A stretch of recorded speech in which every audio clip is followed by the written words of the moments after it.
Chapter 9, Homing, Returning to Oneself. There is human time and there is wild time.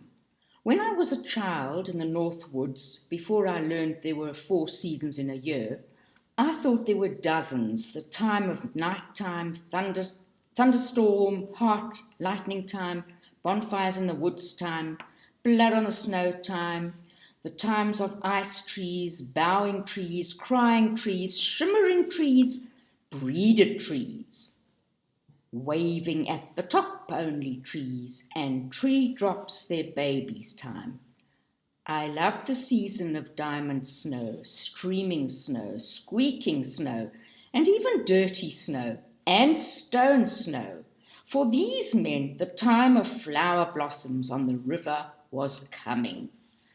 These seasons were like important and holy visitors, and each sent its harbingers, pine cones open, pine cones closed, the smell of leaf rot, the smell of rain coming, crackling hair, lank hair, bushy hair, doors loose, doors tight, doors that won't shut at all, window panes covered with ice hair, window panes covered with wet petals, window panes covered with yellow pollen, window panes pecked with sap gum, and our own skin had its cycles too. Parched, sweaty, gritty, sunburned, soft. The psyches and souls of women also have their own cycles and seasons of doing and solitude, running and staying, being involved and being removed, questioning and resting, creating and incubating, being of the world and returning to the soul place. When we are children and young girls, the instinctive nature notices all these phases and cycles. It hovers quite near us, and we are aware and active at its various intervals and as we see fit. Children are the wildish nature, and without being told to, they prepare for the coming of these times, greeting them, living with them, and keeping from those times recuerdos, memoirs, for remembering, laces from the silver maples, snowballs in the meat locker, the special bird burial, a diary of small smells from the time, the calm heart, the excited blood, and all the pictures in their minds. Once we lived by these cycles and seasons year after year, and they lived in us. They calmed us, danced us, shook us, reassured us, made us learn, creaturally. They were part of our soul skins, a pelt that enveloped us and the wild and natural world, at least until we were told that there really were only 4 seasons to a year, and that women themselves really only had 3 seasons: girlhood, adulthood, and old womanhood, and that was supposed to be that. But we cannot allow ourselves to sleepwalk, wrapped in this flimsy and unobserved fabrication, for it causes women to deviate from their natural and soulful cycles, and therefore to suffer from dryness, tiredness, and homesickness. It's far better for us to return to our own unique and soulful cycles regularly, all of them, any of them. The following story is about the most important of women's cycles: the return to home, the wild home, the soul home. This tale is told across the world, for it is an archetype, a universal knowing about an issue of the soul. Sometimes fairy tales and folk tales erupt from a sense of place, from soulful places in particular. This story is told in the cold countries to the north, in any country where there is an icy sea or ocean. Versions of this story are told among the Celts, the Scots, the tribes of Northwest America, Siberian and Icelandic people. The story is commonly called the Seal Maiden, or Selkie o Pamrok, Little Seal, Eyaliritak, Flesh of the Soul. I call my analytical and performance version Sealskin, Soulskin. The story tells about where we have truly come from, what we are made of, and how we must all, on a regular basis, use our instincts and find our way back home. Sealskin, Soulskin. During a time that once was, is now gone forever, and will come back again soon. There is day after day of white sky, white snow, and all the tiny specks in the distance are people, or dogs, or bear. Here nothing thrives for the asking. The winds blow hard, so the people have to come to wear their pelts and mameleks, boots, sideways on purpose now. Here words freeze in the open air, and whole sentences must be broken down from the speaker's lips and thawed at the fire. White and abundant hair of old Anuluk, the old grandmother, the old sorceress who is Earth herself. And it was in this land that lived a man so lonely that over the years tears had carved great chasms into his cheeks. He tried to smile and be happy. He hunted, he trapped, and he slept well.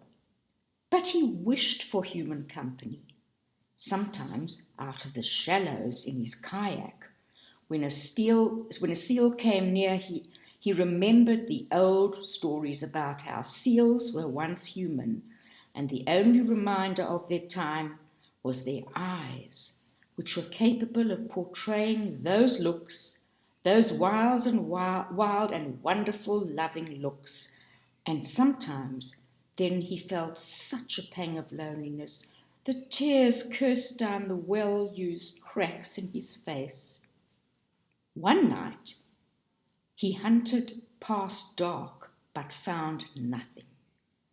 As the moon rose in the sky and the ice floes glistened, he came to a great spotted rock in the sea, and it appeared to his keen eye that upon that old rock there was movement of the most graceful kind. He paddled slow and deep to be closer, and there, atop the mighty rock, danced a small group of women, naked as the first day they lay upon their mothers' bellies. Well, he was a lonely man, with no human friends but in memory, and he stayed and watched. The women were like beings made of moon milk, and their skin shimmered with little silver dots like those on the salmon in springtime. And the woman's feet and hands were long and graceful. So beautiful were they that the man sat stunned in his boat, the water lapping, taking him closer and closer to the rock. He could hear the magnificent women laughing. At least they seemed to laugh. Or was it the water laughing at the edge of the rock? The man was confused, for he was so dazzled. But somehow the loneliness that had weighed on his chest like wet hide was lifted away, and almost without thinking, as though he was meant, he jumped up onto the rock and stole one of the seal skins laying there. He hid behind an outcropping and he pushed the seal skin into the Quingway Parks. Soon, one of the women called in a voice that was the most beautiful he had ever heard, like the whales calling at dawn. Or no, maybe it was more like the newborn wolves tumbling down in the spring. No, it was something better than that. But it did not matter. Because what were the women doing now? Why were they putting on their sealskins? And one by one the seal women were slipping into the sea, yelping and crying happily, except for one. The tallest of them searched high and searched low for her sealskin, but it was nowhere to be found. The man felt emboldened by what he did not know. He stepped from the rock, appealing to her. "Woman, be my wife. I am a lonely man. Oh, I cannot be wife," she said, "for I am one of the others who lived Temvatnek beneath." Be wife," insisted the man. "In 7 summers I will return your sealskin to you, and you may stay or you may go as you wish." The young seal woman looked long into his face, with eyes but for her true origin seemed human. Reluctantly she said, "I will go with you. After 7 summers it shall be decided." So in time they had a child, whom they named Urak, and the child was lithe and fat. In winter, the mother told Urak tales of the creatures that lived beneath the sea, while the father whittled a bear in white stone with his long knife. When his mother carried the child, Urak, to bed, she pointed out through the smoke hole to the clouds and all their shapes, except instead of recounting the shapes of raven and bear and wolf, she recounted the stories of walrus, whale, seal, and salmon, for these were the creatures she knew. But as time went on, her flesh began to dry out. First it flaked, then it cracked. The skin of her eyelids began to peel. The hairs of her head began to drop to the ground. She became Nalok, palest white. Her plumpness began to wither. She tried to conceal her limp. Each day her eyes, without her willing it so, became more dull. She began to put out her hand in order to find her way, for her sight was darkening.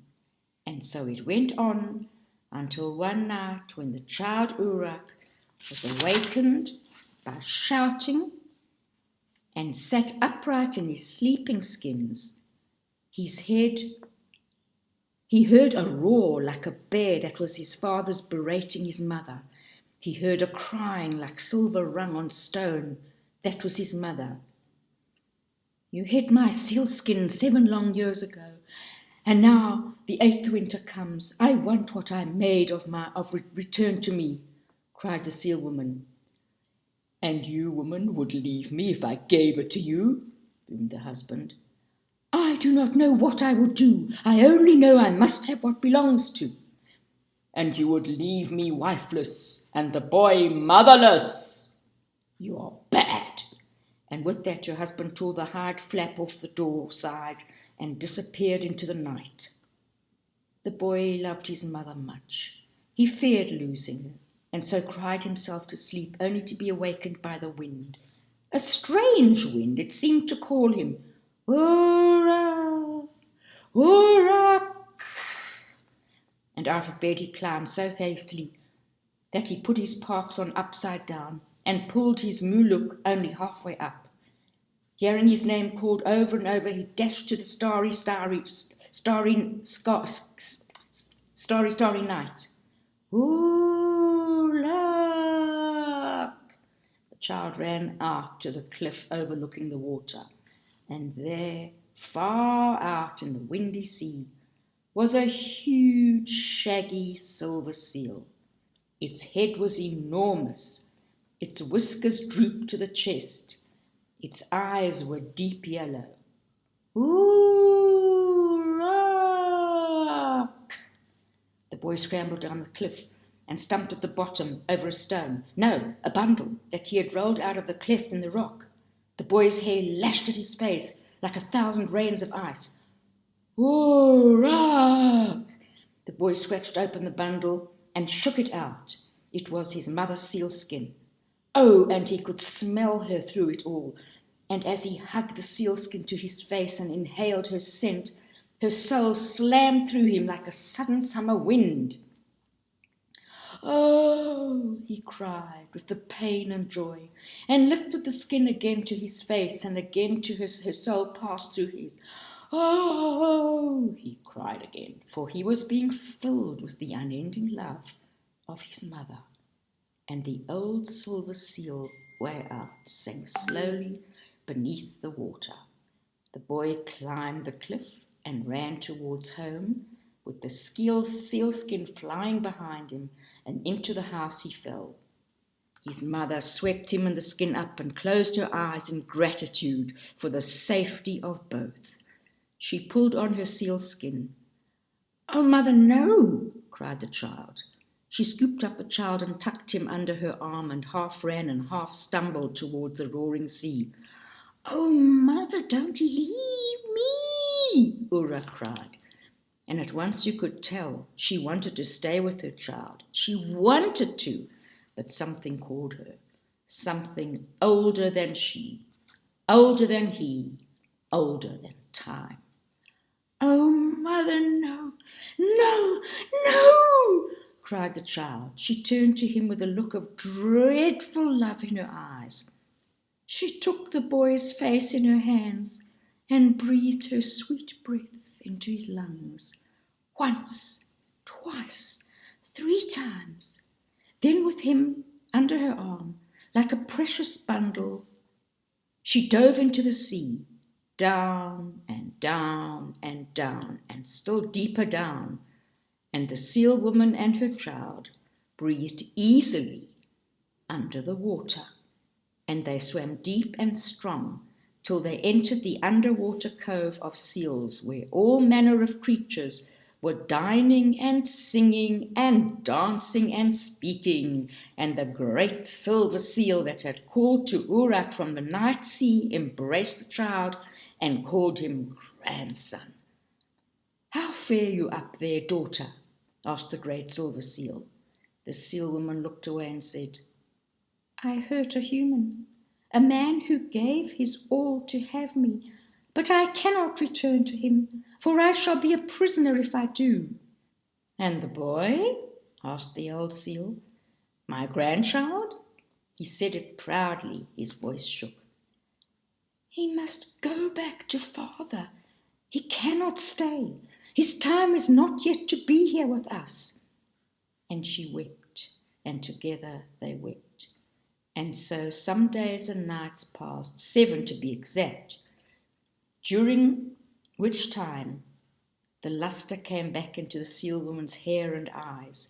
She turned a beautiful dark colour, her sight was restored, her body regained its plumpness, and she swam uncrippled. Yet it came time to return the boy to the land. On that night, the old grandfather seal, the boy's beautiful mother, swam with the child between them. Back they went, back up and up and up to the topside world. There they gently placed Urlak on the stony shore in the moonlight.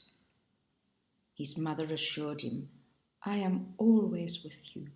Only touch what I have touched, and my fire sticks, my ulla, knife, and my stone carving of otters and seal, and I will breathe into your lungs a wind for the singing of your songs." The old silver seal and his daughter kissed the child many times. At last they tore themselves away and swam out to the sea, and with one last look at the boy, they disappeared beneath the waters, and Urak, because it was not his time, stayed. As time went on, he grew to be a mighty drummer and singer, and a maker of stories, and it was said this all came to him because a child he had survived being carried out to sea by the great seal spirits. Now, in the grey mists of morning, sometimes he can still be seen with his kayak tethered kneeling upon a certain rock on the sea, seeming to speak to a certain female seal who came near the shore. Though many have tried to hunt her, time after time they have failed. She is known as the Tangjikek, the Bright One, and the holy man, it is said, though she be a seal, her eyes are capable of portraying those human looks, those wise and loving looks. Loss of sense as initiation. The seal is one of the most beautiful of all symbols for the wild soul. Like the instinctual nature of women, seals are peculiar creatures who have evolved and adapted over eons. Like the seal woman, actual seals only become into the land in order to breed and nurse. The mother seal is intensely devoted to her pup for about 2 months, loving, guarding, and feeding it solely from her own body's stores. During this time, the 30-pound pup quadruples in weight. Then the mother swims out to sea, and now viable and grown-up pup begins independent life. Among the ethnic groups throughout the world, including many in the circumpolar regions of the West Africa, it is said that humans are not truly animated until the soul gives them birth to the spirit, tenders and nurses it, filling it up with strength. Eventually, the soul is believed to retreat to a farther home, while the spirit begins its independent life in the world. The symbol of seal for soul is more compelling because it is a docility about seals, an accessibility well known to those who live near them. Seals have a sort of dogness about them. They are naturally affectionate, a kind of purity radiates from them, but they can also be very quick to react, retreat, or retort if threatened. The soul is like that too. It hovers near. It nurses the spirit. It does not run away when it perceives something new or unusual or difficult. But sometimes, especially when a seal is not used to humans and just lies about in one of those blissful states, the seal seems to enter. From time to time, she does not anticipate human ways. Like the seal, women in the story, and like the souls of the young or inexperienced women, she is unaware of the intention of others and potential harm, and that is always when the seal skin is stolen. I have come to the sense over the years of working with capture and theft of treasure, tales, and from analysing many men and women, that there is an individuation process amongst every one at least one time and significant theft. Some people characterize it as a theft of their great opportunity in life. Others define it as a larceny of love, or of robbing one's spirit, a weakening the sense of the self. Some describe it as a distraction, a break, an interference or interruption of something vital to them, their art, their love, their dream, their hope, their belief in goodness, their development, their honour, their strivings. Most of the time, this major theft creeps up on the person from their blind side. It comes upon women for the same reason as it occurs in this Inui story. Because of naivete, poor insight into the motives of others, inexperience in projecting what might happen in the future, not paying attention to all the clues in the environment, and because fate is always weaving lessons into the weft. People who have been thusly robbed are not bad. They are not wrong. They are not stupid, but they are in some major way inexperienced or in a kind of psychic slumber. It would be a mistake to attribute such states only to the young. They can exist in anyone regardless of age, ethnic, affiliation, years of schooling, or even good intentions. It is clear that being stolen from most definitely evolves into a mysterious archetypal initiation opportunity for those who are caught up in it, which is almost everyone. The process of retrieving the treasure and figuring out how to replenish oneself develops 4 vital constructs in the psyche. When the river beneath the river is made, it fiercely strengthens our resolve to strive for conscious reclamation. It clarifies over time what is that's most important to us. It fills us with the need to have a plan for freeing ourselves physically or otherwise, and to enact newly wisdom. Finally, and most important, it develops our medial nature, what wild and knowing part of the psyche can also traverse the world of soul and the world of humans. The sealskin soulskin story is extremely valuable, for it gives clear and pithy directions for the exact steps we must take in order to develop and find our way through this archetypal task. One of the central and most potentially destructive issues women face is that they begin various psychological initiation processes without initiators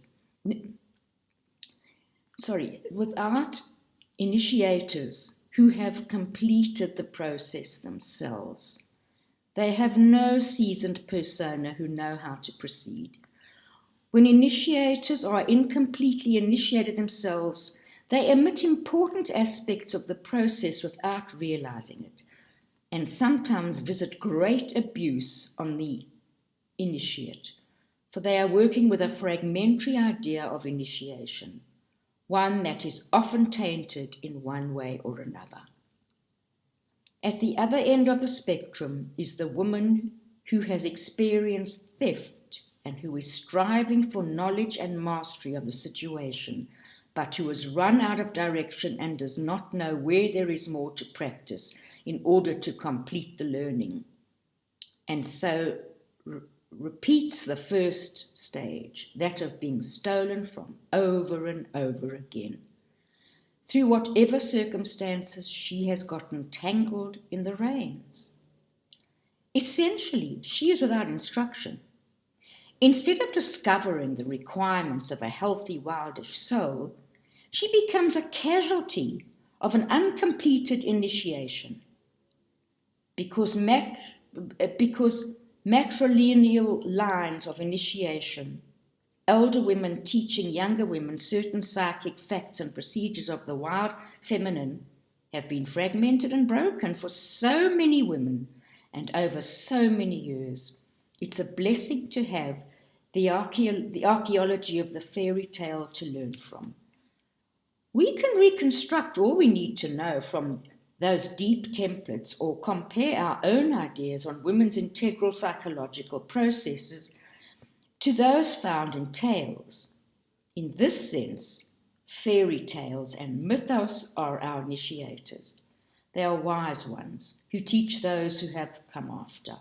So it is the incompletely initiated or half-initiated women for whom the dynamics in the sealskin soulskin are most valuable.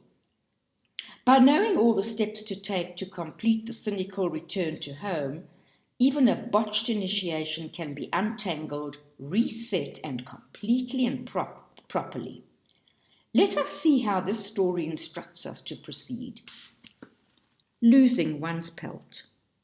The development of knowing, as in versions of Bluebeard, Rapunzel, Devil's Midwife, and Briar Rose and others, results from first being unaware, then tricked into one way or another, and thence finding one's way to power again. The theme of a fateful catching that tests consciousness and ends in deep knowing is a timely one in fairy tales with the female protagonists. Such tales carry dense instruction to all of us about what our work is and when we are captured, and how to come back from it with the ability to passar al través del. Basque como una loba. To slip through the forest like a wolf, con un ujo ugador, with a piercing eye. Sealskin, soulskin, has a retrograde motive. Stories call such tales backward stories. In most fairy tales, a human is enhanced and turned into an animal. But here we have the opposite. A creature led into a human life. The story produces an insight into the structure of the female psyche. The seal maiden, like the wildish nature in women's psyche, is a mystical combination that is creatural and at the same time able to live among humans in a resourceful manner. The pelt in this story is not so much as an article as a representation of a feeling state, a state of being, one that is cohesive, soulful, and of the wildish female nature. When a woman is in this state, she feels entirely in and of herself instead of out of herself and wondering if she's doing right, acting right, thinking well. Though this state of being in oneself is one she occasionally loses touch with, the time has previously spent there sustains her while she is about her work in the world. The return to the wildish state periodically is what replenishes her psychic reserve for her projects, family, relationships, and creative life in the topside world. Eventually, every woman away from her soul home tires. This is as it should be. Then she seeks her skin again in order to revive her sense of self and soul, in order to restore her deep-eyed, oceanic knowing. This great cycle of going and returning, is reflexive within the instinctual nature of women and innate to all women for all their lives. For throughout girlhood, adolescence, and the young adulthood, through being a lover, through motherhood, through being a craftswoman, a wisdom holder, and an elder woman and beyond, these phrases are not necessarily chronological, for mind-age women are often newborn, old women are intense lovers, and little girls know a good deal about cronish enchantment. Over and over we lose the sense of feeling we are wholly in our skins by means already named as well as through extended duress. Those who toil too long without respite are also at risk. The soul skin vanishes when we are not paying attention to what we are really doing, and particularly the cost to us.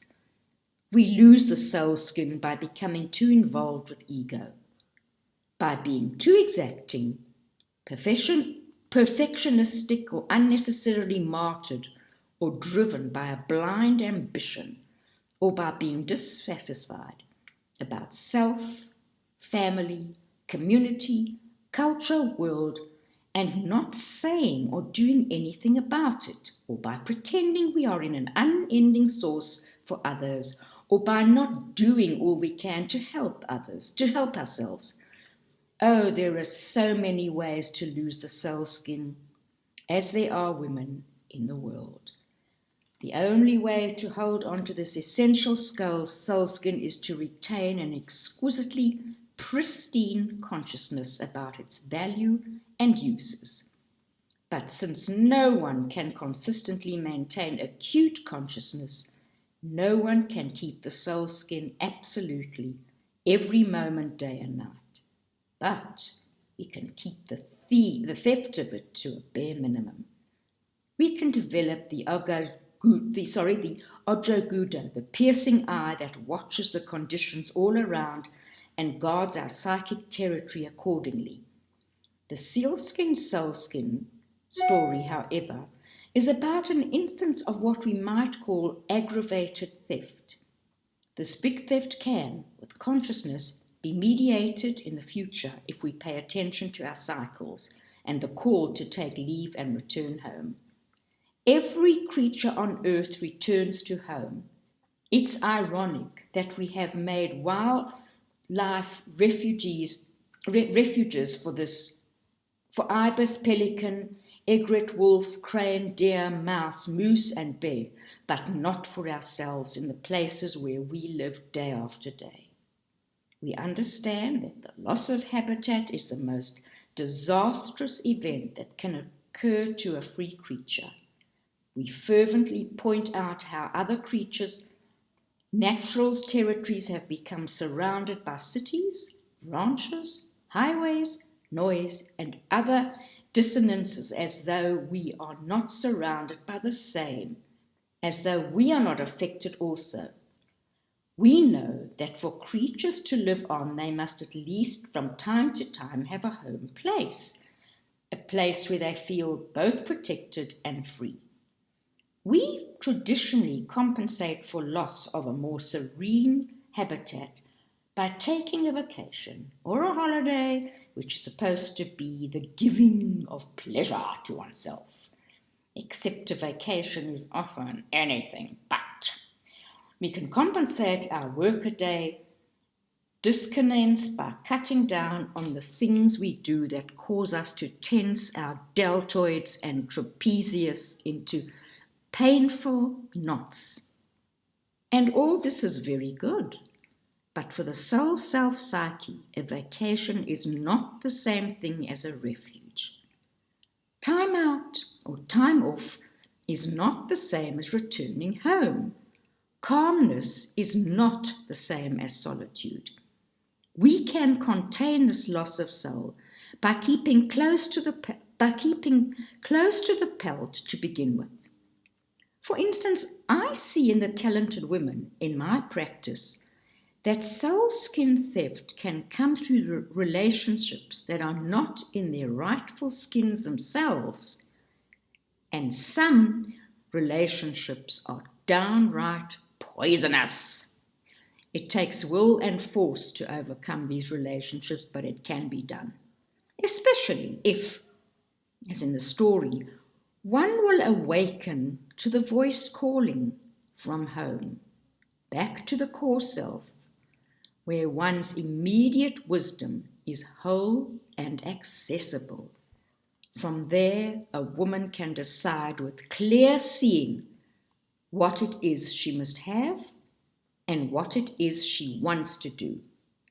The aggravated theft of the sealskin also occurs far more subtly through the theft of a woman's resources and her time. The world is lonely for comfort. And for the hips and breasts of women, it calls out 1,000-handed million-voiced ways, waving to us, plucking and pulling at us, asking for our attention. Sometimes it seems that everywhere we turn, there is a someone or something of that world that needs, wants, wishes. Some of the people issue and things of the world are appealing and charming. Others may be demanding and angry, and yet others seem so heartrendingly helpless that against our wills, our empathy overflows, our milk runs down our bellies. But unless it is a life and death matter, take the time, make the time to put on the brass brassiere. Stop running the milk train. Do the work, turning towards home. Though we see that the skin can be lost through a devastating and wrong lover, it may also be lost in a right and deepest love.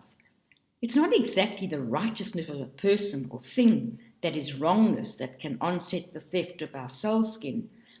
It is the cost of these things to us. It is what occurs, it's what it costs in us in time, energy, observation, attention, hovering, prompting, instructing, teaching, training. These motions of psyche are like cash withdrawals from the psychic savings account. The issue is not about these energetic cash withdrawals themselves, for these are an important part of life's give and take, but it is being overdrawn that causes the loss of the skin and the paling and dulling of one's most acute instincts. It is lack of further deposits of energy, knowledge, acknowledgement, ideas, and excitement that causes a woman to feel she is physically dying. In the story, when the young seal woman loses her pelt, she's involved in a beautiful pursuit in the business of freedom. She dances and dances and does not pay attention to what is going on about her. When we are in our rightful wildish nature, we all feel this bright life. It's one of the signs that we are close to wild woman. We all enter the world in a dancing condition. We always begin with our own pelts intact. Yet, at least till we become more conscious, we all go through this stage in individuation. We all swim up to the rock, dance, and don't pay attention. It's then that the more trickerish aspect of the psyche, descends, and somewhere down the road we suddenly look for the and can no longer find what belongs to us or to what we belong. Then our sense of soul is mysteriously missing, and more so, it's hidden away. And so we wander about partially dazed.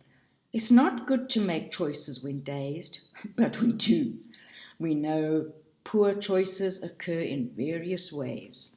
One woman marries too early, another becomes pregnant too young, another goes with a bad mate, another gives up her art to have things, another seduced by a number of illusions, another by promises, another by too much being good and not enough soul, yet another by too much airness and not enough earth.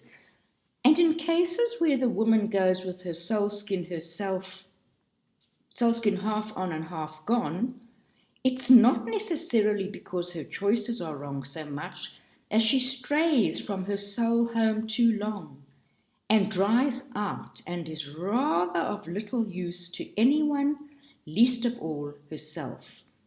These are hundreds of ways to lose one's soul skin. If we delve into the symbol of animal hide, we find that in all animals, including ourselves, pilorectum, hair standing on end, occurs in response to those seen as well as to things sensed. The rising hair on the pelt sends a chill through the creature and rouses suspicion, caution, and other protective traits. Among the Inuit, it's said that both fur and feathers have the ability to see what goes on far off in the distance, and that is why an Angkor shaman wears many furs, many feathers, so as to have hundreds of eyes to better see into the mysteries. The seal skin is a symbol of soul that not only provides warmth, but also provides an early warning system through its vision as well. In hunting cultures, the pelt is equal to food as the most important product for survival. It's used to make boots, to line parkas, for waterproofing, to keep ice away from the face and wrists. The pelt keeps little children safe and dry, protects and warms the vulnerable human belly, back, feet, hands, and head. To lose the pelt is to lose one's protection, one's warmth, one's early warning system, one's instinctive sight. Psychologically, to be without the pelt causes a woman to pursue what she thinks she should do, rather than what she truly wishes. It causes her to follow whoever or whatever impresses her strongest, whether it's good for her or not. Then there is much leaping and little looking. She is jocular instead of incisive, laughs things off, puts things off, pulls back from taking the next step, from making the necessary descent and holding herself there long enough for something to happen. So you can see that in a world that values driven women who go, go, go, the stealing of soul skin is very easy. So much so, the first theft occurs somewhere between the ages of 7 and 18. By then, most young women have begun to dance on the rocks in the sea. By then, most will have reached for the soul skin, but not found it where they left it. And though this initially seems meant to cause the development of a medial structure in the psyche, that is, an ability to learn to live in the world of spirit and in the outer reality as well, too often this progression is accomplished nor is of any the rest of the initiatory experience, and the woman wanders through life skinless. Though we may have tried to prevent a recurrence of theft, practically sewing ourselves into our soul skins, very few women reach the age of majority, which more than a few tufts of the original pelt intact. We lay aside our skin while we dance. We learn the world but lose our skins. We find that without our skins we begin slowly to dry away. Because most women were raised to bear these things stoically, as their mothers did before them, no one notices there is a dying going on. Until one day, when we are young and our soul lives collide with the desire and requirements of culture and the world, indeed we feel stranded from home.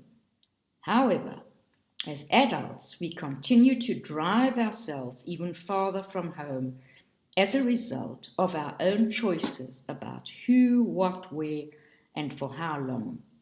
If we were never taught return to the soul pattern, return home in childhood, we repeat the theft and wander around lost, pattern and ad infinitum. But even when it is our own dismal choices that have blown us off course, too far from what we need, hold faith, for within the soul is the homing device. We can all find our way back. Hopefully. The Lonely Man.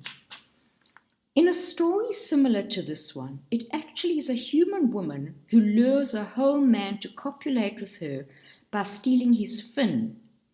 In other versions of sealskin, soulskin, the child is sometimes a girl, sometimes a fish boy, sometimes the old one out in the sea is a venerable old female, because there is so much gender exchange in story versions. The maleness and femaleness of the characters in the story are far more important than the prescribed process. In the spirit, let us consider that the lonely man who seals skin represents the ego of a woman's psyche. The health of the ego is often determined by how well one measures boundaries in the outer world, how strongly one's identity is formed, how well one differentiates past, present, and future, and how closely one's perceptions coincide with consensual reality. It's a timeless motive in human psyche, and the ego and the soul vie to control the life force. In early life, the ego with its appetite often leads. It's always cooking something up that smells really good. The ego is very muscular during this time. It relegates the soul to back porch kitchen duty. But at some point, sometimes in our 20s, sometimes in our 30s, most often in the 40s, although some women aren't ready until they're 50 or 60, or even in their 70s or 80s, that would be me, we begin to last to let the soul lead. The power shifts away from bric-a-brac to frick-frack to soulfulness. And though the soul does not assume the lead by killing off the ego is demoted and given a different assignment in the psyche, which essentially to submit to the concerns of the soul. From the time we are born, there's a wildish urge within us that desires our souls lead our lives, for the ego can only understand just so much. Imagine the ego on a permanent and relatively short leash. It can only go far into the mysteries of life and spirit. Usually it becomes frightened. It has a bad habit of reducing all numinosity to a nothing but. It demands facts that are observable. Proofs that are of a feeling or mystical nature do not very often sit well with the ego. That is why ego is lonely. It's very limited in its constructs in this way. It cannot fully participate in the most mysterious process of soul and psyche. Yet the lonely man yearns for soul, dimly recognizes soulful and wildish things when they are near.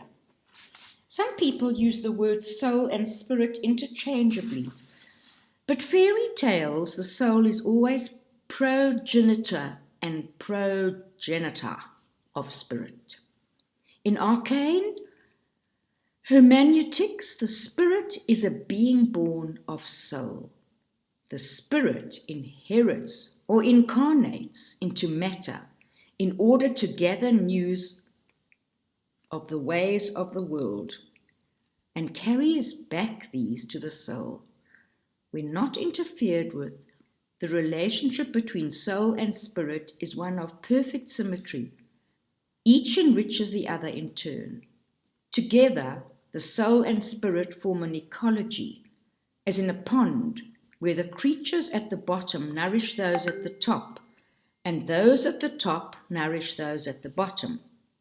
In Jungian psychology, the ego is often described as a small island of consciousness that floats in a sea of unconsciousness. However, in folklore, the ego is portrayed as a creature of appetite, often symbolized by a not very bright human or animal surrounded by forces very mystifying to it, and over which it attempts to gain control. Sometimes the ego is able to gain control in the most brutish and destructive manner, but in the end, through the heroine or hero's progress, it most often loses its bid to reign. In the beginning of one's life, the ego is curious about the soul world, but more often it's concerned with fulfilling its own hungers.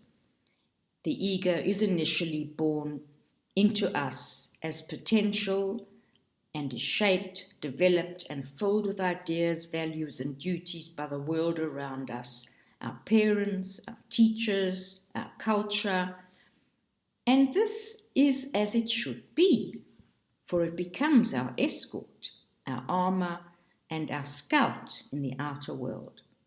However, if the wildish nature is not allowed to emanate upward through the ego, giving it color, juice, and instinctive responsiveness, then although the culture may approve of what has been fashioned in this ego, the soul does not, cannot, will not approve with incompleteness of its work.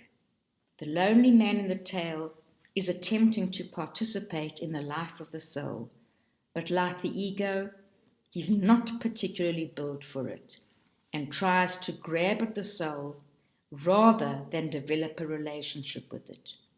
Why does the ego steal the sealskin? Like all other lonely or hungry things, it loves the light. It sees the light and possibility of being close to the soul, and it creeps up to it and steals one of its essential camouflages. Ego cannot help itself. It's what it is. attracted to the light. Even though it cannot live under the water, it has its own yearning for relationship with the soul. The ego is crude comparison to the soul. Its way of doing things is usually not evocative or sensitive, but has a tiny, dimly understood longing for the beautiful light. And this, in some way, for some time, claims the ego. So, in a hungry for the soul, our own ego self steals the pelt. Stay with me, whispers the ego. I will make you happy by isolating you from your soul self and your cycles and returning your soul home. I will make you very, very happy. Please, please stay. And so, as it is right in the beginning of feminine individualization, the soul is pressured into relationship with the ego. The mundane function of the soul's subservience to the ego occurs in order for us to learn the world, the ways to gain things, how to work, how to differentiate good from not so good, when to move, when to stay put, how to live with other people, learning the mechanics and machinations of culture, holding job, holding a baby, taking care of the body, taking care of business, all the things of the outer life. The initial purpose of developing such an important construct within a woman's psyche, the marriage of the seal woman and the lonely man, a marriage in which she is definitely subservient, is to create a temporary arrangement that will ultimately produce a spirit child who can cohabit and translate in and between both mundane and wildish worlds. Once the child is born, developed, initiated, it resurfaces into the outer world and the relationship with soul is healed. Even though the lonely man, the ego, cannot dominate forever, someday it must submit to the demands of the soul. For the rest of a woman's life, by living with the seal soul woman, it has been touched by greatness and therefore gratified, enriched, and humbled all at the same time. The spirit child. So we see that the union of opposites between ego and soul produces something of infinite value, the spirit child. And it is true that even when the ego roughly intrudes upon the more subtle aspects of psyche and soul, a cross-fertilization is taking place.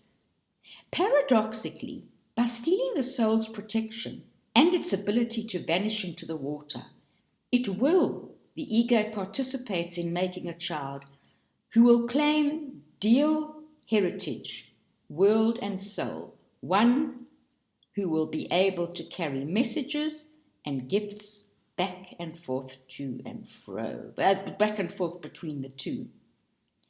In some of the greatest tales, such as the Gaelic Beauty and the Beast, the Mexican Bruja Milagra, and the Japanese Tsukino Waguma, the crescent moon bear, finding the way back to one's rightful psychic order begins with the feeding or the caring of a lonely and or injured woman, man, or beast.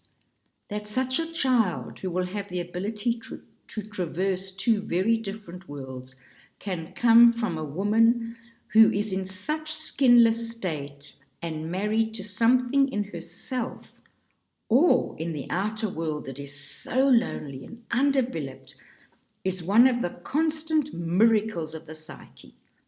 Something occurs within us when we are in such a state, something that produces a feeling state, a tiny new life, a small flame that thrives under imperfect, arduous, or even inhumane conditions. This spirit child is La Nina Malagrosa, a miracle child who has the ability to hear the call, hear the far-off voice that saves it from time to come back to oneself. The child is a part of our medial nature that compels us, for it can hear the call when it comes.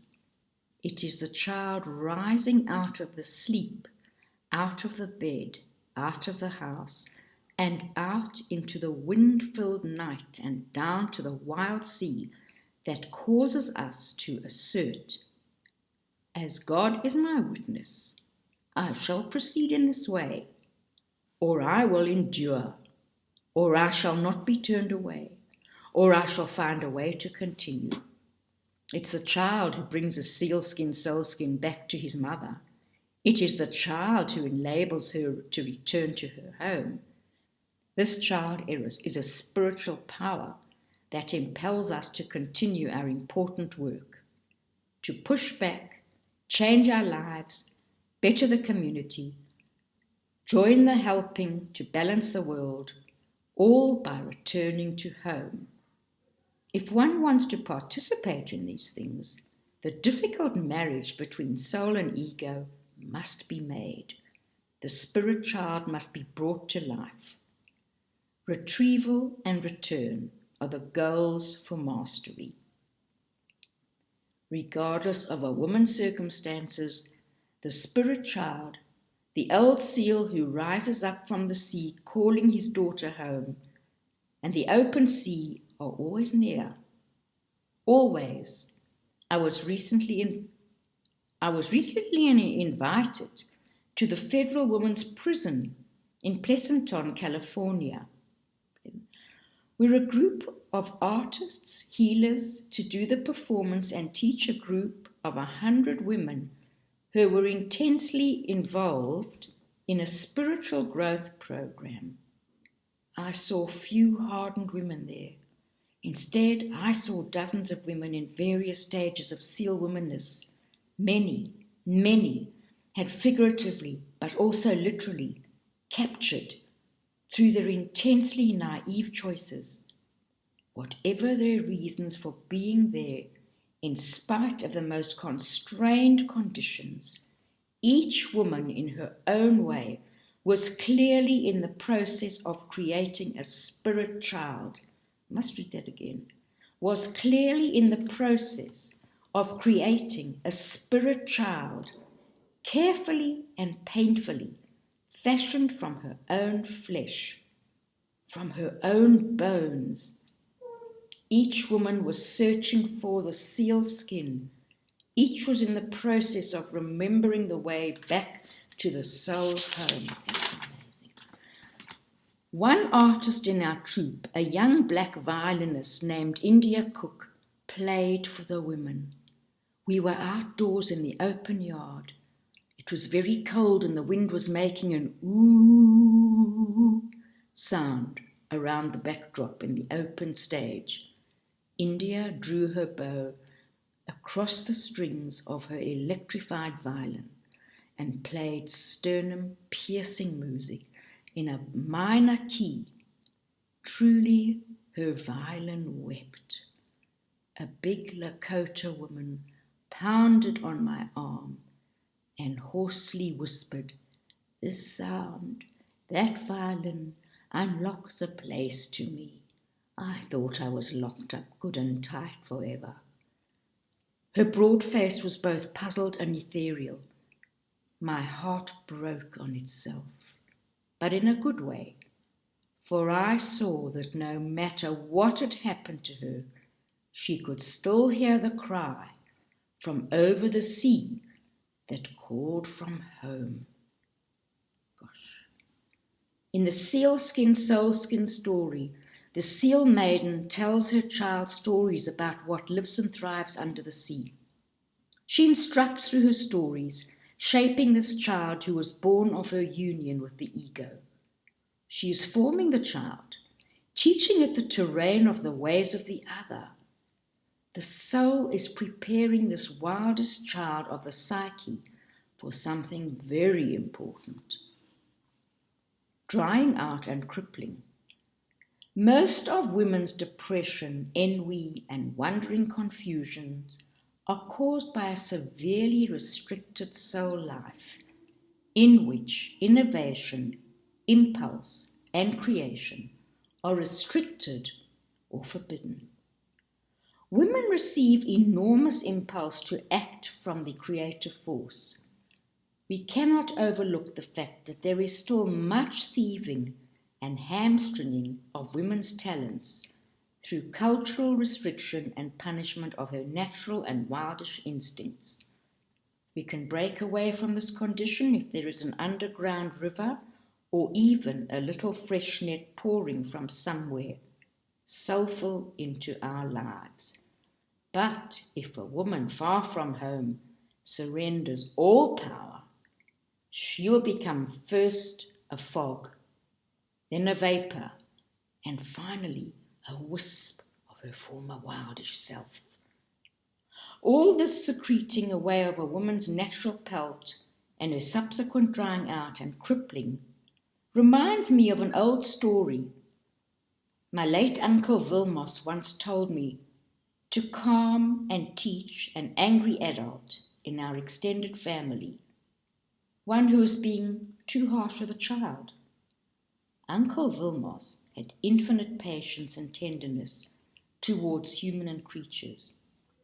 He was a natural storyteller in the Meso-Mondoc tradition and skilled in applying stories as gentle as medicine.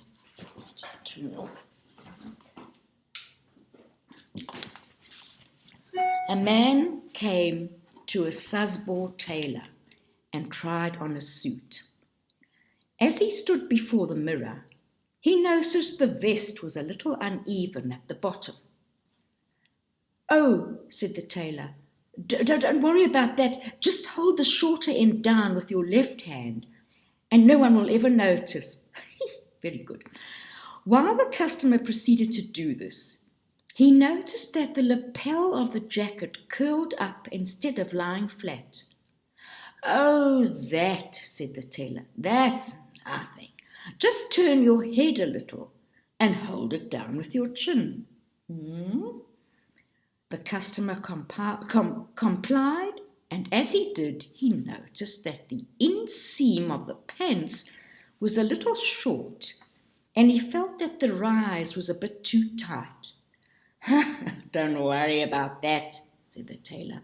"Just pull the inseam down with your right hand, and eventually it'll be perfect." The customer agreed and purchased the suit. The next day he wore his new suit with all the accompanying hand and chin alterations. As he limped through the park with his chin holding down his lapel, one hand tugging at the vest, the other hand grasping his crotch, 2 old men stopped playing checkers to watch him stagger by. "Ston, oh my God," said the first man. "Look at that poor crippled man." The second man reflected for a moment, then murmured, "Again, yes, the crippling is too bad. But I wonder where did he get such a nice suit?" The reaction of the last old man constitutes a common cultural response towards a woman who has developed an impeccable persona, but who is crippled up with trying to maintain it. Well, yes, she's crippled, but look how nice she looks.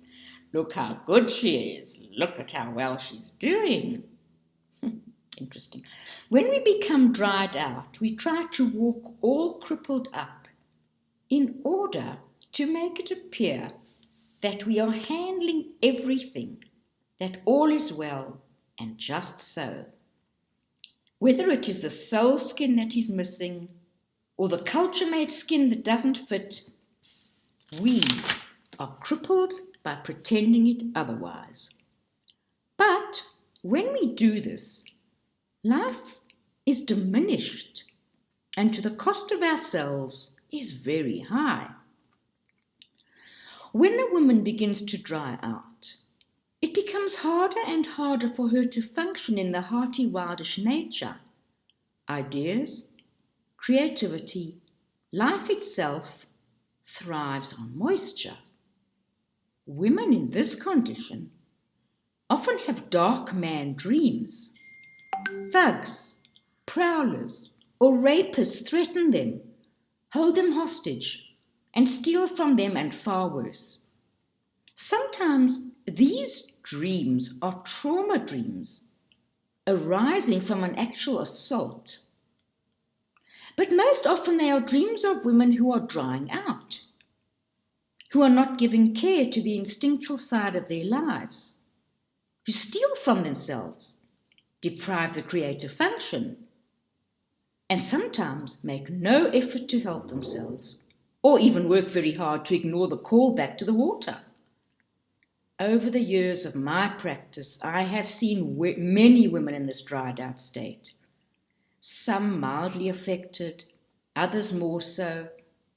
Concomitantly, I've heard from the same women, mainly injured animal dreams, these increasing dramatically in women and men concomitantly over the last 10 years or so. It's hard not to notice that the increase in an injured animal dreams coincides with a devastation to the wildness, both within as well as outside of people. But these dreams, the creature, doe, lizard, horse, bear, bull, whale, and so on, is crippled up, much like the man in the Taylor story, much like the seal woman. Although the dreams of injured animals comment on the condition of a woman's instinctive psyche and her relationship to the wild nature, at the same time these dreams also reflect deep lacerations in the collective unconscious regarding the loss of the instinctual life. If the culture prohibits an integral and sane life for women for whatever reason, she will dream injured animal dreams.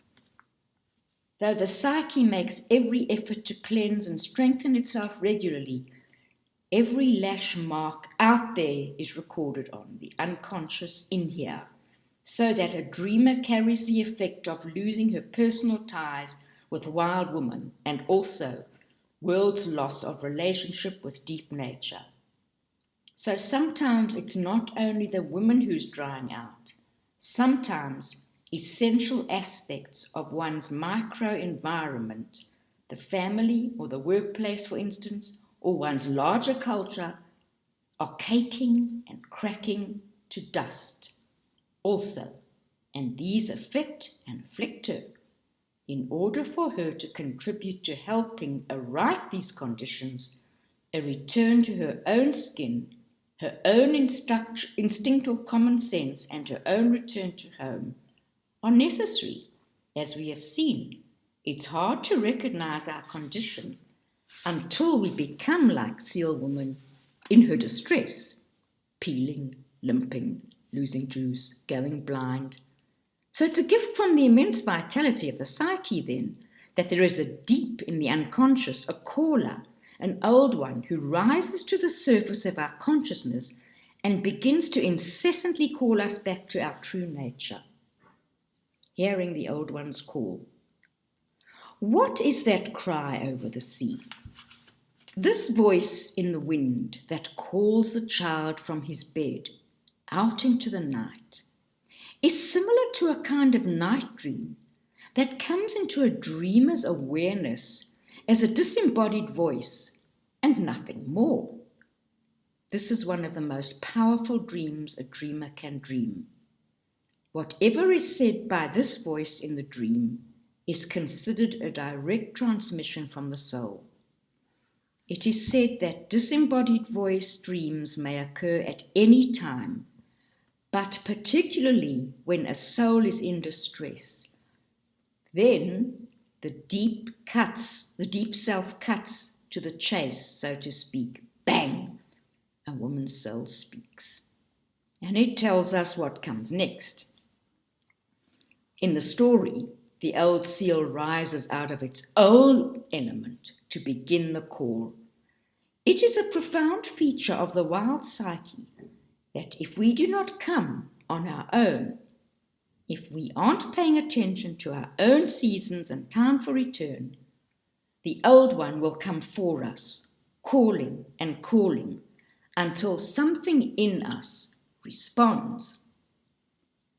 Thank goodness for this natural homing signal that becomes louder and louder the more we are in need of return. The signal goes off as everything begins to be too in either negative or positive sense.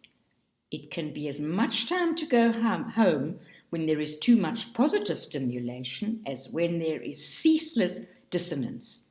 We can be too intense about something. We can be too worn down by something.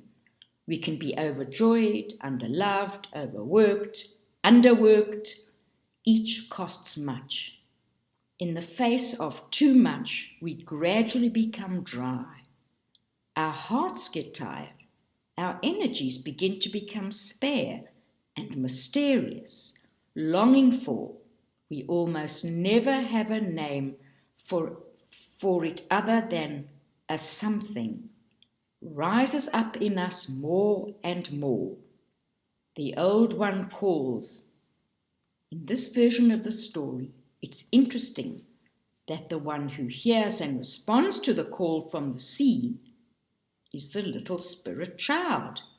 It is he who ventures out over the ice crags and stones, who dumbly follows the cry, and who accidentally trips over his mother's rolled up sealskin.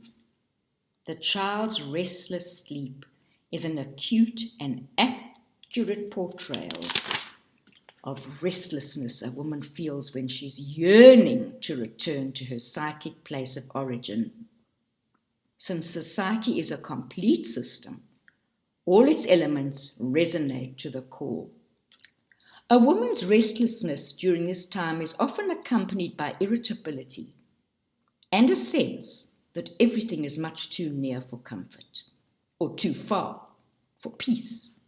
She feels anywhere from a bit to a lot lost, for she has stayed too long from home.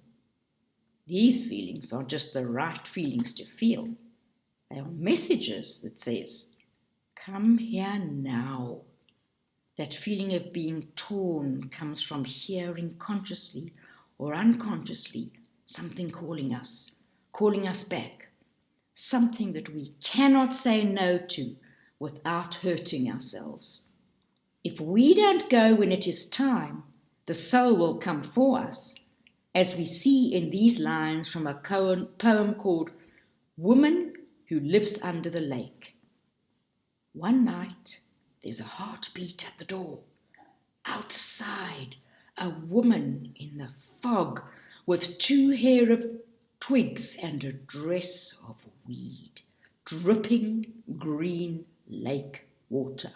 She says, I am you, and I have travelled a long distance. Come with me. There is something I must show you. She turns to go. Her cloak falls open. Suddenly, golden light everywhere. Golden light. The old seal rises up at night, and the child stumbles about at night. In this and many other tales, we see the main character discovering an astonishing truth or recovering an invaluable treasure while groping in the dark. This method is ubiquitous in fairy tales and occurs no matter what, by hook or by crook. Nothing makes the light, the wonder, the treasure stand out so well as darkness. The dark night of the soul has almost become a catchphrase in certain parts of culture. The recovery of the divine is done in the dark of hell or Hades or there. The return of the Christo comes as a glow from the gloaming of hell. The Asian sun goddess Amaterasu bursts from the darkness beneath the mountain. The Sumerian goddess Inanna, in her hot water form, ignites into the white gold as she lies in a newly ploughed trough of black earth. In the mountains, in Chiapas, it is said that every day the yellow sun must burn a hole through the blackest hopel blouse in order to rise from the sky. The images of going about in and through the dark carry an age-old message that says, "Do not fear not knowing." In various phases of periods of our lives, this is as it should be. This feature of tales and myths encourage us to follow the call, even when we've no idea of where to go, in what direction, or for how long. All we know is that, like a child in the tale, we must sit up, get up, go see. So maybe we stumble around in the dark for a while, trying to find what calls us. But because we have managed not to talk ourselves out of being summoned by the wild one, we invariably stumble over the soul skin. When we breathe up that soul state, we automatically enter the feeling state. This is right. I know what I need. For many modern women, it is not the driving about in the dark, looking for the soul skin that is most fearsome. Rather, it is the diving into the water, the actual return to home, and especially the actual leave-taking, that are far more formidable. Though women come back into themselves, draw on the sealskin, pat it closed, and are all ready to go, it's hard to go. Really, really hard to cede, to hand over what we... In the story, the seal woman dries out as she stays too long. Her afflictions are the same ones we experience by staying over long. Our skin is our greatest sensing organ. Of course it is. It tells us when we are cold, too warm, excited, frightened. When a woman is gone too long from home, her ability to perceive how she's feeling about herself and all other things begins to dry and crack. She's on lemming status because she's not perceiving what is too much. What is not enough, she runs right over her own edges. We see in the tale that her hair thins, her weight drops, she becomes an anemic version of what she once was. When we stay too long, we too lose our ideas. Our soul relationship becomes scrawny. Our blood runs thin and slowly. Seal woman begins to limp. Her eyes lose their moisture. She begins to go blind. When we are overdue for home, our eyes have nothing to sparkle for. Our bones are weary. It is as though our nerve sheaths are unwrapped and we can no longer focus on who or what we're about. In the wooded hills of Indiana and Michigan, there is a striking group of farm people whose ancestors came up from the hills of Kentucky and Tennessee a long time ago. Though their speech is clotted with grammatical inventions, I ain't got no, and we done this the other day, they are Bible readers, and so they also use beautiful and rolling long words such as iniquities, aromatical, and canticle. Also, they have many descriptions that apply to women being worn out and unaware. Backwoods people don't sand their words down fine. They block, cut them, string them in chunks. They call sentences and throw them down rough. Gone too long in harness, worked her hind legs off. So tired she can't find her way back to a bright red barn. And the especially brutal description, suckling a dead litter, means she is draining her life away in a futile or unrewarding job or endeavour. When a woman is too long gone from home, she is less and less able to propel herself forward in life. Instead of pulling in the harness of her choice, she's dangling from one. She's so cross-eyed with tiredness, she trudges right on past the place of health and comfort. The dead litter is ideas, chores, demands that don't work, have no life, and bring no life to her. Such a woman becomes pale, yet contentious, more and more uncompromising, yet scattered. Her fuse burns shorter and shorter. Pop culture calls it burnout, but it's more than that. It's hambre del alma, the starving soul. Then there is only one recourse.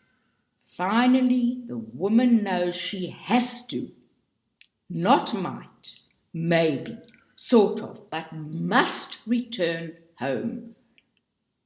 In the story, a promise made becomes a promise broken.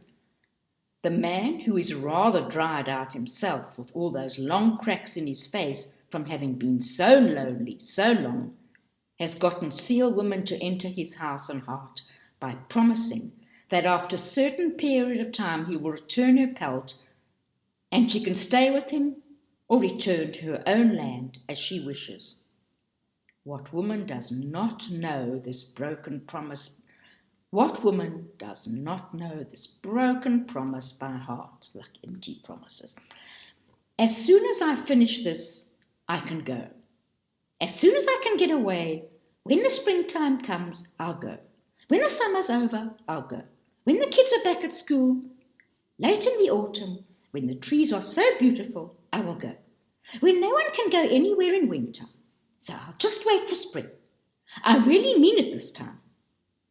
The return to home is particularly important if one has been bound up in worldly matters and overstayed her time. What is the length of time? It's different for every woman, but suffice to say that women know, absolutely know, when they have overstayed over long in the world. They know when they are overdue for home.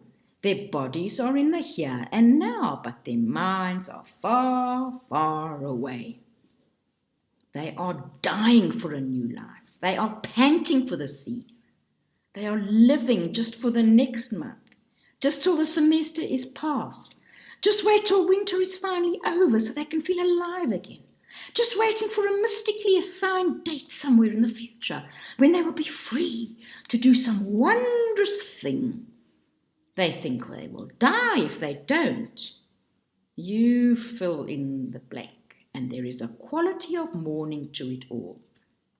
There is angst, there is bereftness, there is wistfulness, there is longing, there is plucking at threads on one's skirt and staring long from the windows. And it's not a temporary discomfort.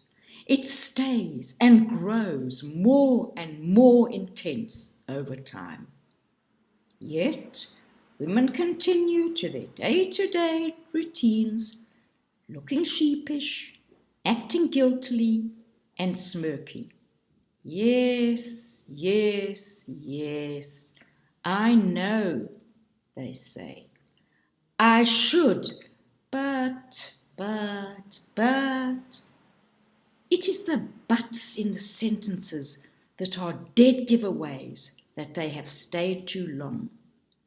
An incompletely initiated woman in this depleted state erroneously thinks she is deriving more spiritual credit by staying than she thinks she will gain by going. Others are caught up in, as they say in Mexico, dar algo un tirón fuerte, always tugging at the sleeve of the Virgin, meaning they are working hard and ever harder to prove that they are acceptable, that they are good people. But there are other reasons for this divided woman. She is not used to letting others take the oars. She may be a practitioner of kidlet, which is a litany that goes like this. But my kids need this, my kids need that, etc., etc. She does not realize that by sacrificing her need for return, she teaches her children to make the very same sacrifices once they are grown. Surprise, surprise. Some women are afraid that those around them will not understand their need for return. And not all may. But the woman must understand this herself.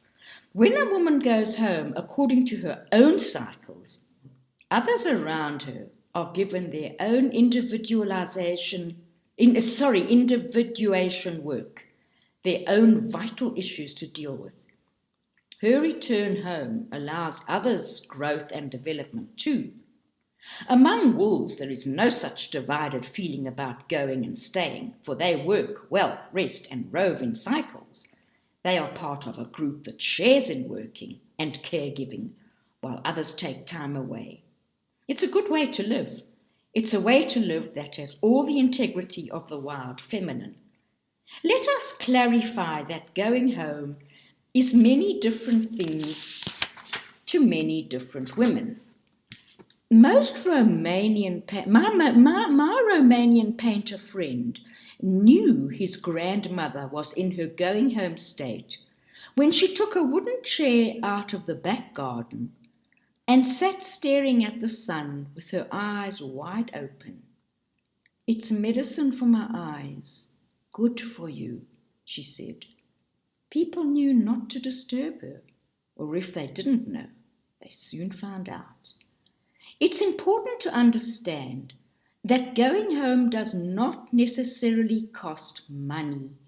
It costs time. It's a strong act of will to say, I am going, and mean it. You can call over your shoulder, as my dear friend Jean recommends. I'm off for now, but I'll be back.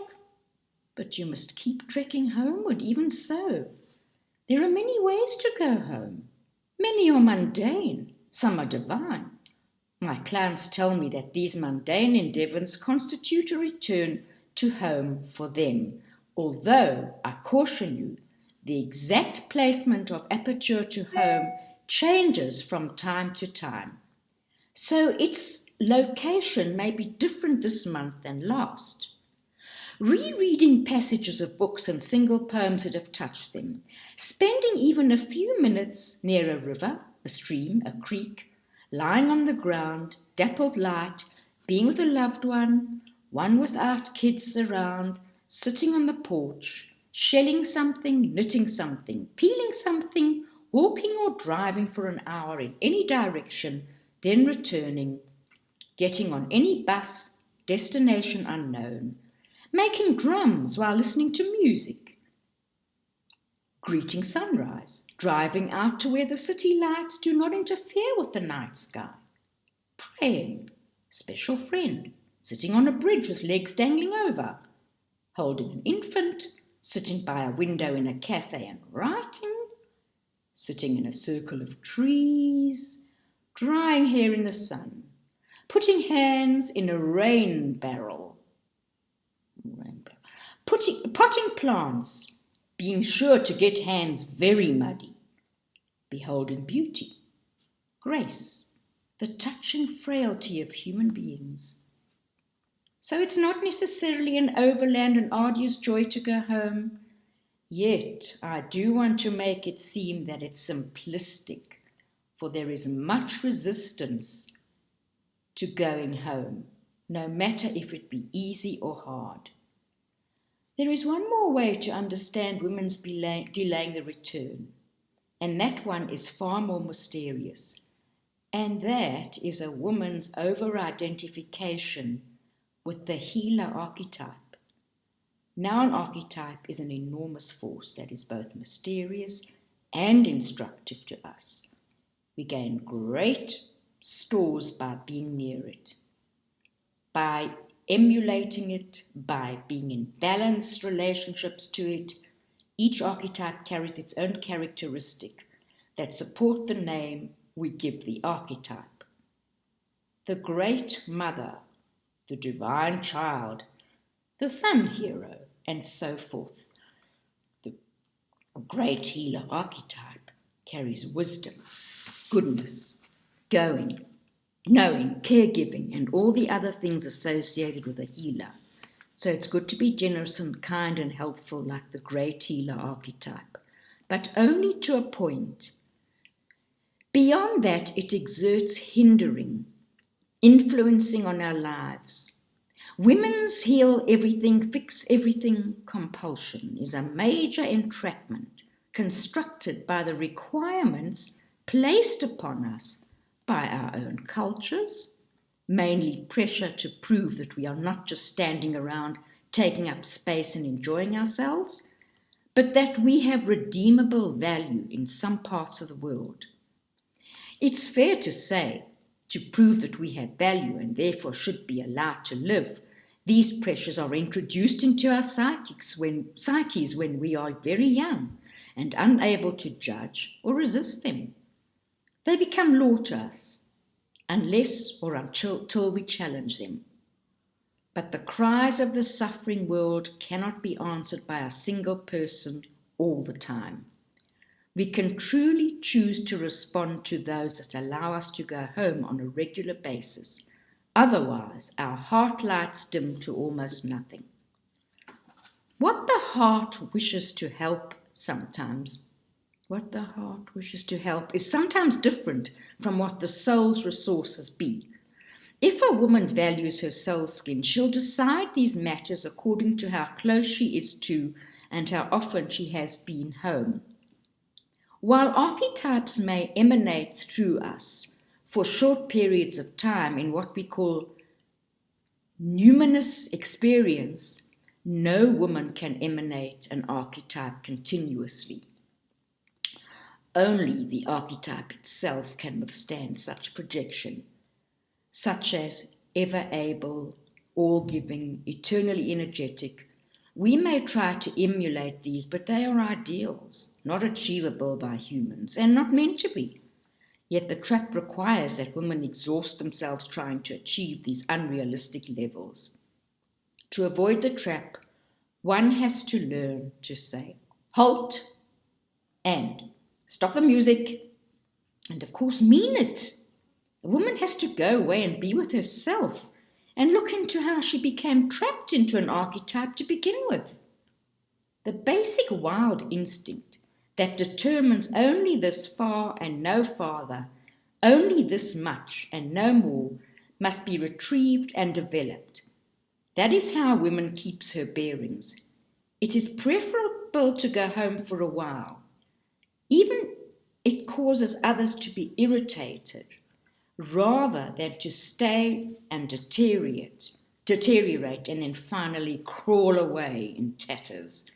So women who are tired, temporarily sick of the world, who are afraid to take time off, afraid to stop, wake up already, lay a blanket over the banging gong that cries for you to infinitely help this, help that, help this or the other thing. It will be there to uncover again if you wish it so when you come back. If we do not go home, when it is time, we lose our focus. Finding the skin again, putting it on, patting it tight, going home again, helps us to be more effective when we return. There's a saying, you can't go home again. It's not true. While you cannot crawl back into the uterus again, you can return to the soul home. It's not only possible, it's requisite.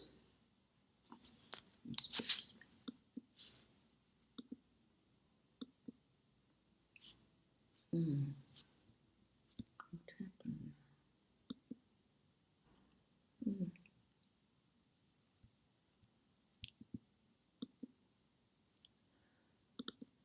happened? Just cutting loose, diving in.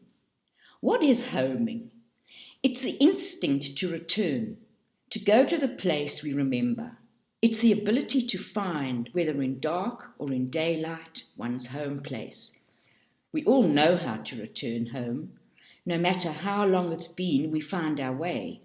We go through the night, over strange land, through tribes of strangers, without maps and asking of the odd personage we meet along the road, what is the way?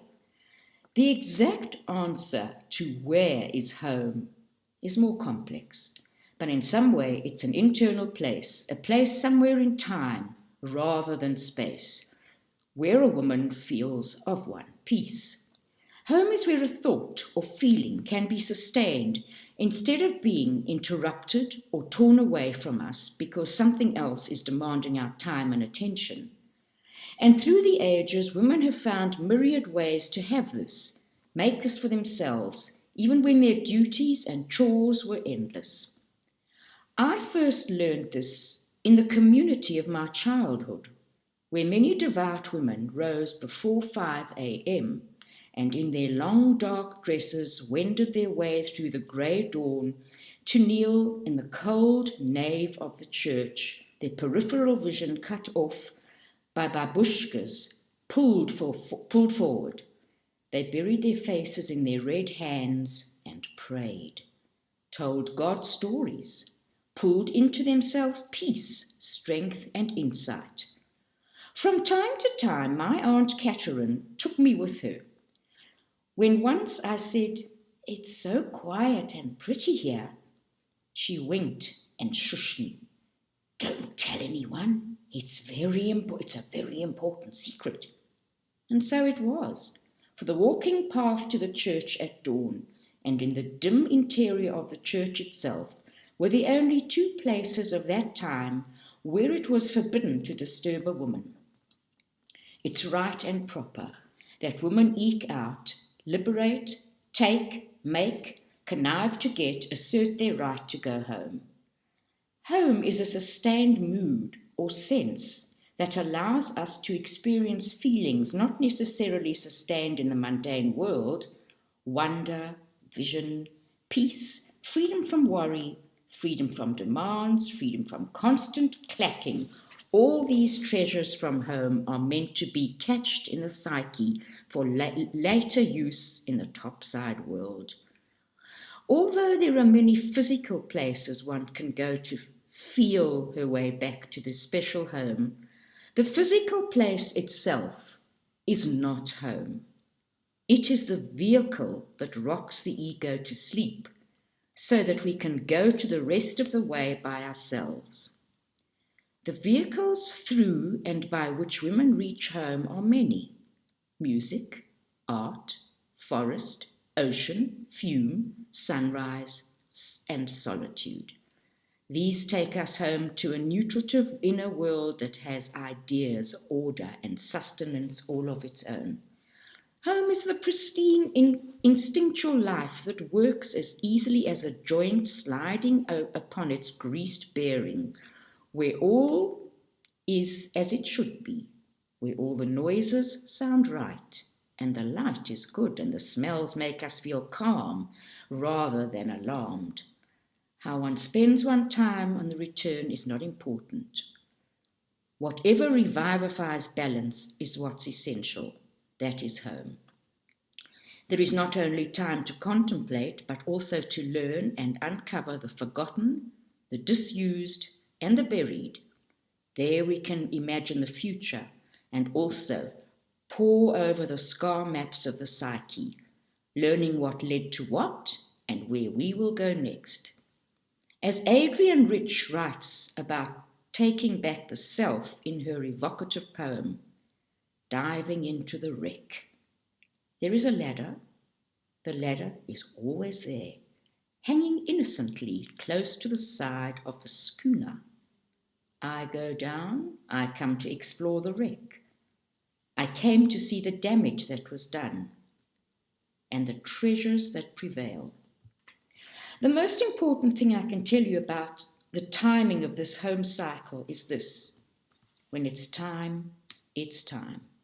Even if you're not ready, even if things are undone, even if today your ship is coming in, when it's time, it's time.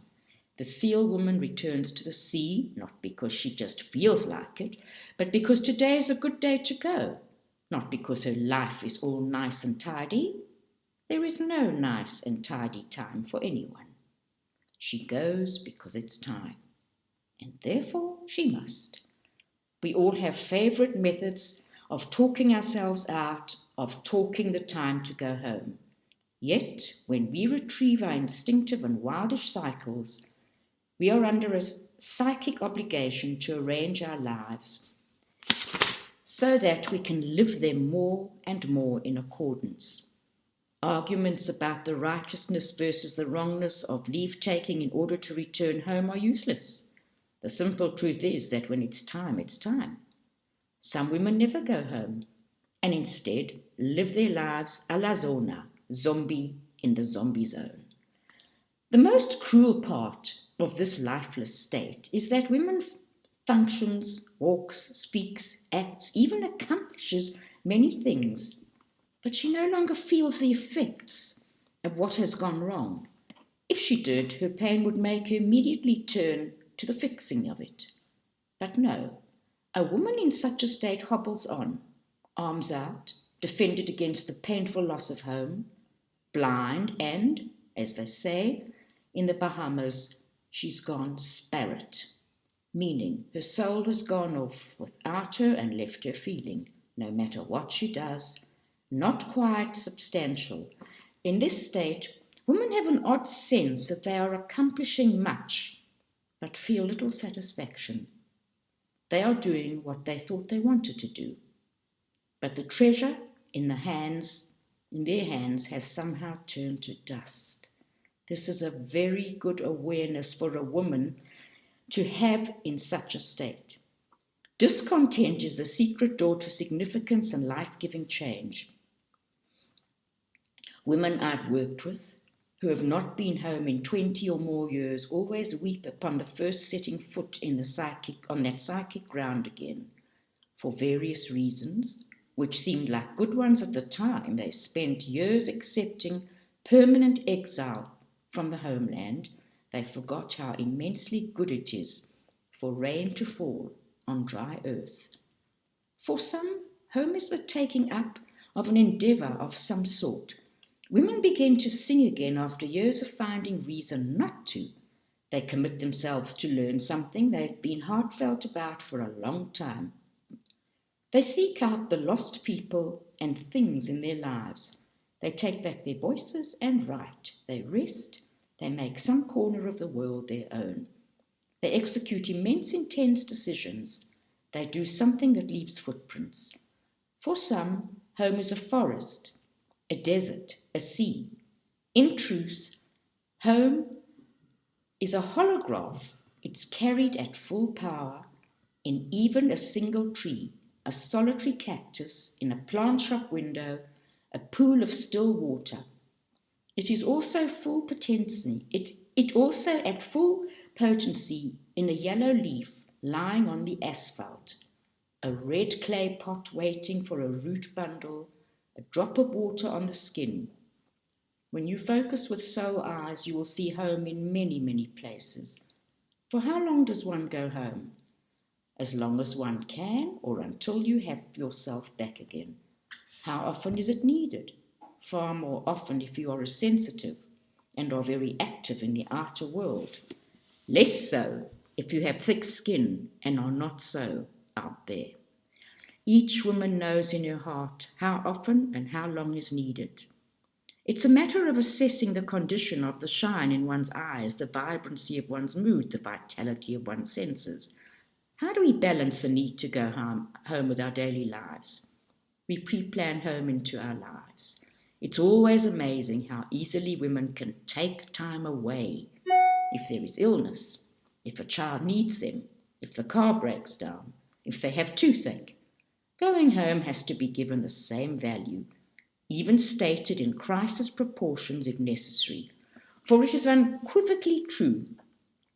If a woman doesn't go when it's her time to go, the hairline cracks. If a woman absolutely values her going home cycles, those around her will also learn to value them. It is true that significant home can be reached by taking time away from the click-clack of daily routine, time that is inviolate and solely for ourselves. Solely for ourselves means different things to different women. For some, being in a room with the door closed, but still being accessible to others, is a fine return to home. For others, though, the place from which to dive to home needs to be without even a tiny interruption. No, Mommy, where are my shoes? No, honey, do we need anything from the grocery store? For this woman, the inlet, her deep home, is evoked by silence. No mi moleste, utter silence with a capital U and a capital S. For her, the sound of wind through a great loom of trees is silence. For her, the crash of a mountain stream is silence. For her, the thunder is silence. For her, the natural order of nature, which asks nothing in return, is her life-giving silence. Each woman chooses both as she can and she must. Regardless of your home time, an hour or days, remember other people can pet your cats even though your cats say only you can do it. Right, only you can do it right. Well, your dog will try to make you think you are abandoning a child on the highway, but will forgive you. The grass will get a little brown, but it will revive. You and your child will miss each other, but be glad when you return. Your mate may grump. They'll get over it. Your boss may threaten. She or he will get over it too. Staying over long is madness. Going home is sanity. When the culture, the society, or the psyche does not support the cycle to go home, many women learn to leap over the gate or dig under the fence. Oh, anyway, they become chronically ill and purloin reading time in bed. They smile, that fangy smile, as if all is well, and go on a subtle work slowdown for the duration. When the cycle to return home is disturbed in women, many feel that in order to free themselves to go, they must pick a fight with their boss, their children, their parents, or their mate, in order to assert their psychic needs. So it occurs that in the midst of some blow-up or other, the woman insists, "Well, I'm leaving. Since you're such a fill-in-the-blank, and you obviously don't care about fill-in-the-blank, and then I'll be leaving, thank you very much." And rumble, roar, spray of gravel, she's off. If a woman has to fight for what is rightfully hers, she feels justified, feels absolutely vindicated in her desire to go home. It is interesting to note that if necessary, wolves fight to gain what they want, whether it be food, sleep, sex, or peace. It would appear that the fight for what one woman wants is a proper instinctual response to being hindered. However, for many women, the fight must also or only be fought inside, battled out against the entire internal complex that negates her need to begin with. You can also push an aggressive culture back much better once you've gone home and come back. If you have to battle each time you go, your relationships with those close to you may need to be weighed carefully. If you can, it is better to teach your people that you will be more and also different when you return, that you are not abandoning them, but learning yourself anew and bringing yourself back to your real life. Especially if you are an artist, surround yourself with persons who are understanding about your need for home, for chances are you will need more often than most to mine the psychic terrain of home in order to learn the cycles of creation. So be brief, but potent. My friend Namandi, a gifted writer, says she's practiced and gotten it down to this: I am going. These are the best words. Say them, then go. Different women have different criteria for what constitutes useful, stroke or necessary length of time spent home. Most of us cannot always go for as long as we want, so we go for as long as we can. Now and then we go for as long as we must. Other times we go until we miss what we left. Sometimes we dip in, dip out, dip in again and bursts. Most women who are coming back into their natural cycles again alternate between these, balancing our circumstances and needs. One thing is sure, it's a good idea to keep a little valise by the door, just in case. The medial woman, breathing underwater. In the story, a curious compromise is made. Instead of leaving the child or taking the child with her forever, Seal Woman takes the child for a visit to the ones who live beneath. The child is given recognition as a member of the Seal clan through the blood of his mother. There, in the underwater home, he is educated in the ways of wild soul. The child represents a new order in the psyche. His seal mother has breathed some of her own breath, some of her special kind of animation into this child's lungs, thereby, in psychological terms, transforming him into a medial being, one who is able to bridge both worlds. Yet, even though this child is initiated in the underworld, he cannot stay there, but must come back to earth. Thenceforward, he occupies a special role. The child who has dived down and resurfaced is not wholly ego, not wholly soul, but somewhere in between. There is at the core of all women what Tony Wolff, a Jungian analyst who lived in the first half of the 20th century, called the medial woman. The medial woman stands between the world of consensual reality and the mystical unconscious and mediates between them. The medial woman is the transmitter and receiver between two or more values or ideas. She is the one who brings new ideas to life, exchanges old ideas for innovative ones, translates between the world of the rational and the world of the imaginal. She hears things, knows things, and senses what should come next. This midway point between the worlds of reason and image, between feeling and thinking, between matter and spirit, between all the opposites and all the shades of meaning, one can imagine is the home of the medial woman. The seal woman in the story is an emanation of soul. She is able to live in all worlds, topside world of matter and the far world, or the underworld, which is her spiritual home, but she cannot stay too long on earth. She and the fisherman, the ego psyche, create a child who can also live in both worlds, but cannot stay too long in the soul world, her soul home. The seal woman and the child together form a system in a woman's psyche that is rather like a bucket brigade.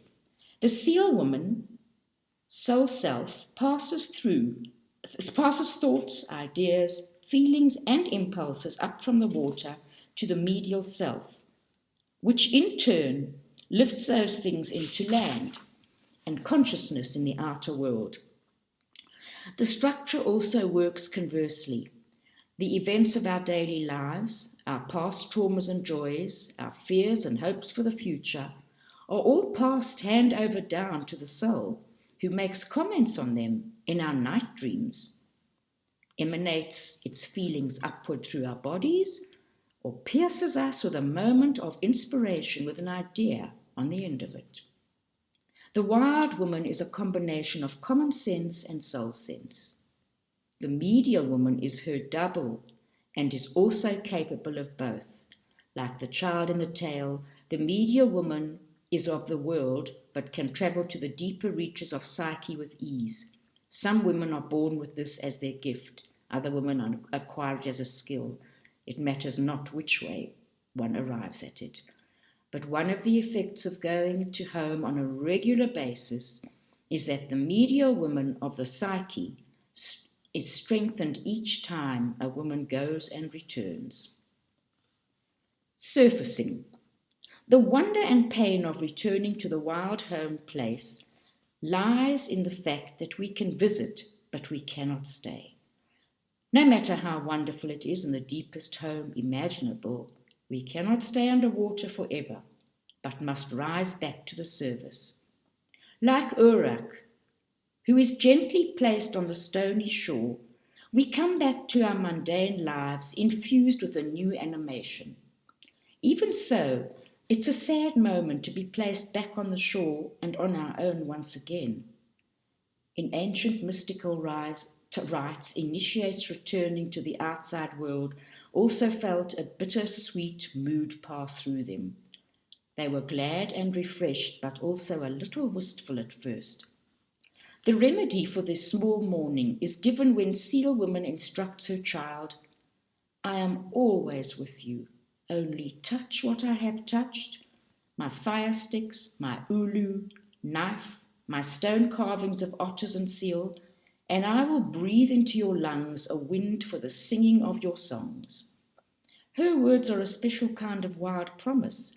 They imply that we should not spend much time in immediate yearning to go back. Instead, understand these tools interact with them, and you will feel her presence as though you are a drum skin that has been tapped by a wild hand. The Inuit characterize these tools as those belonging to a real woman. They are what a woman needs to carve a life for herself. Her knife cuts, dresses, frees, designs, makes materials fit. Her knowledge of the fire stick enables her to create fire under the most austere conditions. Her stone carvings express her mystical knowledge, her healing repertoire, and her personal union with the spirit world. In psychological terms, these metaphors typify the strengths common to the wild nature. In classical Jungian psychology, some might call this tandem the ego-self axis. In fairy tale argot, the knife is, among other things, a visionary tool for cutting through obscurity and seeing into hidden things. The tools of the fire making typify the ability to make nourishment for oneself, to transform one's old into new, to repel negativity, and to heat strengthen various materials. The making of fetishes and talismans helps the fairy tale heroine and hero to remember that the strengths of the wild world are close by. For a modern woman, the ulu, her knife, symbolizes her insight, her willingness, and ability to cut away the superfluous, making clear endings with carving new beginnings. Her fire-making declares her ability to rise from failure, to create passion in her own behalf, to burn something to the ground if necessary. Her stone carvings embody her memory of her own wild consciousness, her union with natural instinctual life. Like the seal woman's child, we learn that to come close to the soul mother's creation is to be filled with her. Even though she has gone to her own people, her full force can be felt through the feminine powers of insight, passion, and connection to the wild nature. Her promise is that if we make contact with the tools of the psychic strength, we will feel her pneuma, her breath will enter our breath, and we will be filled with the sacred wind for singing. The old Inuit say that the breath of God and the breath of a human, when commingled, cause a person to create an intense and holy poetry. It is that holy poetry and singing we are after. We want powerful words and songs that can be heard underwater and over land. It is the wild singing we are after, our chance to use the wild language we are learning by heart under the sea. When a woman speaks her truth, fires up her intention and feelings, stays tight with the instinctive nature she is singing, she is living in the wild breath stream of the soul. To live this way is a cycle in itself, one meant to go on and on. This is why Urlach does not try to dive back under the water or beg to go with his mother as she swims out to the sea and disappears from sight. This is why he stays on land. He has the promise. As we return to the clacking world, especially if we have been isolated in some way during our trip home, people, machines, and other objects have a slightly unfamiliar cast to them, and even the chatter of those around us sounds a little strange to our ears. This phase of return is called re-entry, and it's natural. The feeling of being from an alien world passes after a few hours or a few days. Thereafter, we will spend a good space of time at our mundane life, fueled with the energy we gathered on our journey home and practicing interim union with soul through the practice of solitude. In the tale, the saleswoman's child begins to enact the medial nature. He becomes a drummer, a singer, a storyteller. In fairy tale interpretation, the drummer by drumming becomes the heart of the center of whatever new life and new feeling need to arise and reverberate. The drummer is able to frighten things away as well as to evoke them. The singer carries messages back and forth between the great soul and the mundane self. By nature and tone of voice and singer can dismantle, destroy, and build up and create. The storyteller is said to have crept close and listened to the gods talking in their sleep. So through all the creative acts, the child lives what Seal Woman has breathed into him. The child lives what he's learnt under the water. The relational life with the wild soul. We find ourselves then filled with drum beats, filled with singing, filled with listening, and saying our own words, new poems, new ways of seeing, new ways of acting and thinking. Instead of trying to make the magic last, we just live. Instead of resisting or dreading our chosen work, we move into it fluidly, alive, filled with new notions and curious to see what happens next. After all, the person who has returned to home has survived being carried out to the sea by great spirits. By great seal spirits. The practice of intentional solitude. In the grey mists of morning, the new-grown child kneels on a rock in the sea and converses with none other than the seal woman. This intentional and daily practice of solitude allows him to be near home in a critical way, not only by diving down to the soul place for more substantial periods of time, but just as important, by being able to call the soul back up to the topside world for very brief periods. In order to converse with the wild feminine, a woman must temporarily leave the world and inhabit a state of aloneness in the oldest sense of the word. Long ago, the world alone was treated as two worlds all in one. To be all one meant to be wholly one, to be in oneness, either essentially or temporally. This is precisely the goal of solitude, to be all one. In the cure for the frazzled state of common to modern women, the one that makes her, as the old saying goes, leap onto her horse and ride off in all directions. Solitude is not an absence of energy or action, as some believe, but is rather a boon of wild provisions transmitted to us from the soul in ancient times. In ancient times, purposeful solitude was both palliative and preventative. It was used to heal fatigue and to prevent weariness. It was also used as an oracle, as a way of listening to the inner self, to solicit advice and guidance, otherwise impossible to hear in the din of daily life. Women from ancient times, as well as modern Aboriginal women, get a sacred place aside for this communion and inquiry. Traditionally, it's said to have been set aside during women's menses, for during that time a woman lives much closer to self-knowing than usual. The membrane between the unconscious and the conscious mind thins considerably. Feelings, memories, sensations that are normally blocked from the consciousness pass over into the cognizance without resistance.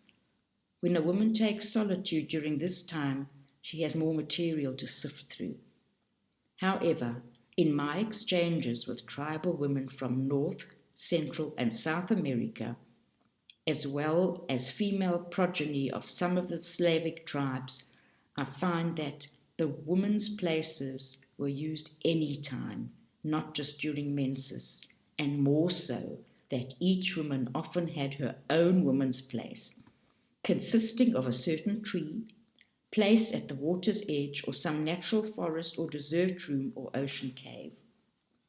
My experiencing and analysing leads me to believe that much of women's premenstrual crankiness, it's not just a physical syndrome, but is equally attributable to her being thwarted in her need to take enough time away to revivify and renew herself. I always laugh when I hear someone quoting early anthropologists who claimed that the menstruating women of various tribes was considered unclean and forced to leave the village until they were over it.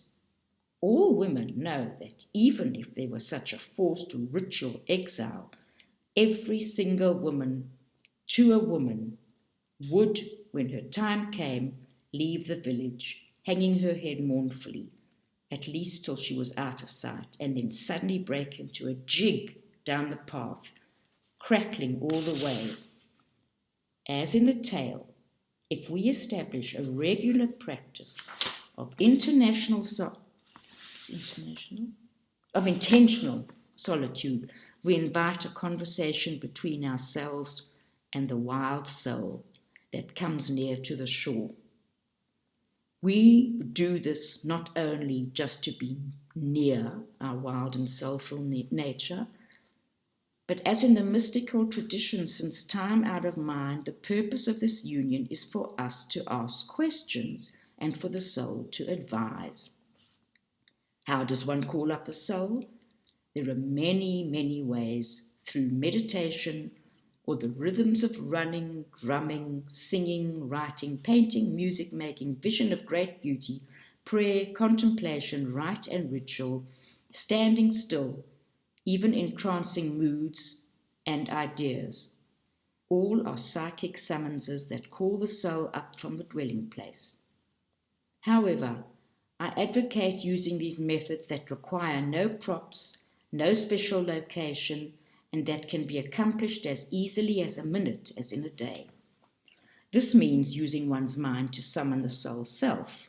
Everyone has at least one familiar state of mind in which to effect this kind of solitude. For myself, solitude is rather like a folded up forest that I carry with me everywhere and unfurl around myself when I have need. I sit at the feet of the great old trees of my childhood. From that vantage point, I ask many questions, receive my answers, then coalesce my woodland back down to the side of the love note till next time.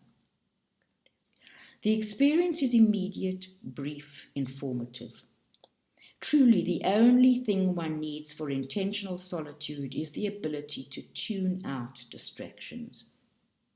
A woman can learn to tune out other people's noise and chatter, no matter what, if she's in the midst of a contentious board meeting, no matter what if she has been stalked by a house that needs to be cleaned, by a bulldozer, no matter what if she is surrounded by 80 loquacious relatives fighting, singing and dancing their way through a 3-day wake. If you have ever been a teenager, you definitely know how to tune out. If you have ever been the mother of an insomniac 2-year-old, you know how to take intentional solitude. It's not hard to do, just hard to remember to do. Though we all might prefer to have the kind of sojourn to home that is much more sustained, wherein we depart and no one knows where we are, and we return much later, it is also very good to practice taking a solitude in a room full of 1,000 people. It may sound odd at first, but frankly, people converse with the soul all the time. But rather than entering the state consciously, many fall into it suddenly, or snap to, and find themselves in it, because it's considered such an untoward thing we have learned to camouflage this interval of soulful communication by naming it in very mundane terms. So it's been named thusly: talking to oneself, being lost in thought, staring into space, or daydreaming. The euphemistic language is inculcated by many segments of our culture, but unfortunately we are taught from childhood onward to feel embarrassed if found communicating with soul, and especially in pedestrian environments such as work or school. Somehow the educational and business world has felt that such time spent at being all alone is unproductive, when in fact it's the most fecund. It is the wild soul who channels ideals into our imagination, whereupon we sort through these to find which we will implement, which are the most applicable and productive. It is commingling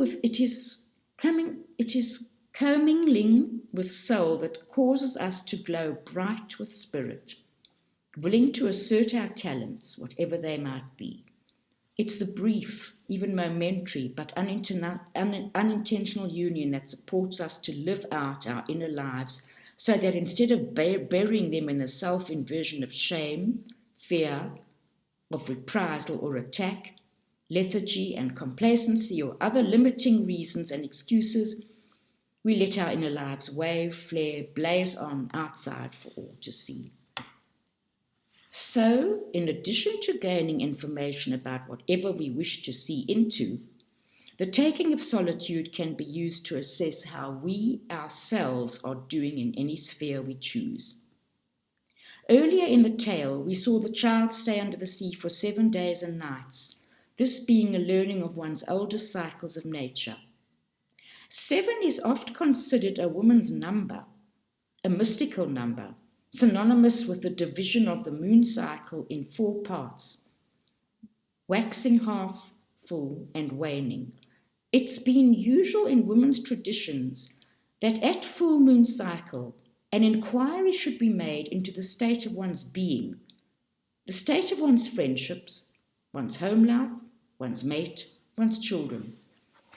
It is such a state of solitude that we can do this, for it is during this time that we bring all aspects of self to bear at one point in time, and we poll them, inquire of them, finding out what we, soul, wishes right now, and then gaining it if possible.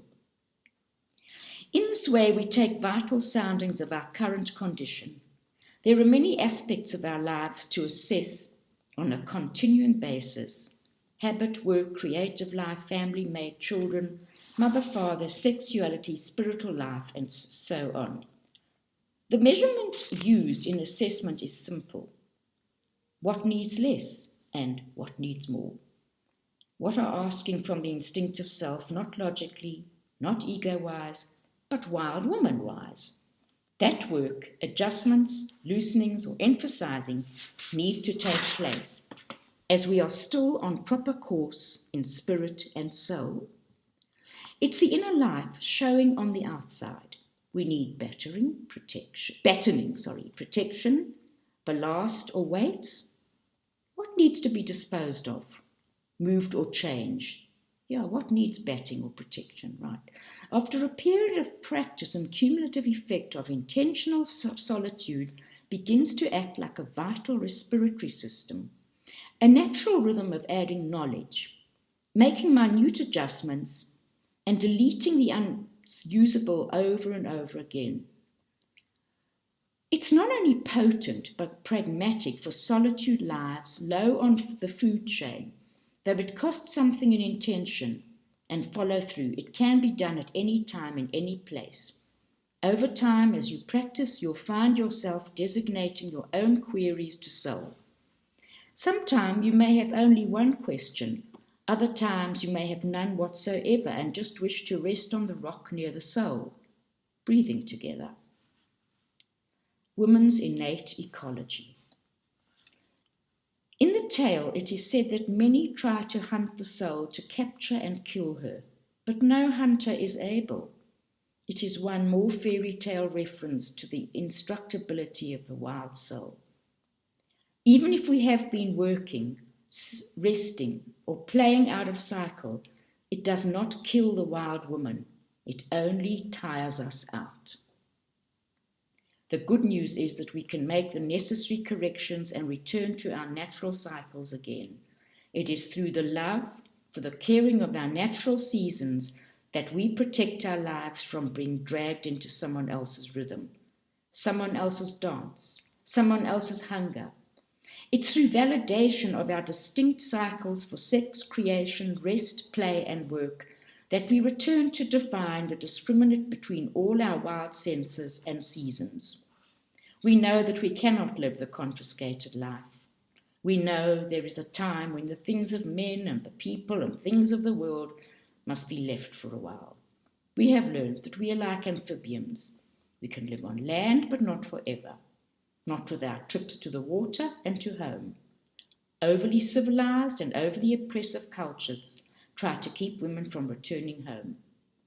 Too often, she is warned away from the water until she is thin as a dime and dimmed in light.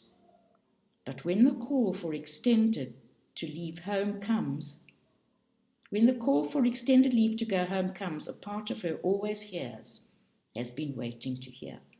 When the call to home comes, she will follow, has been secretly or not so secretly preparing to follow.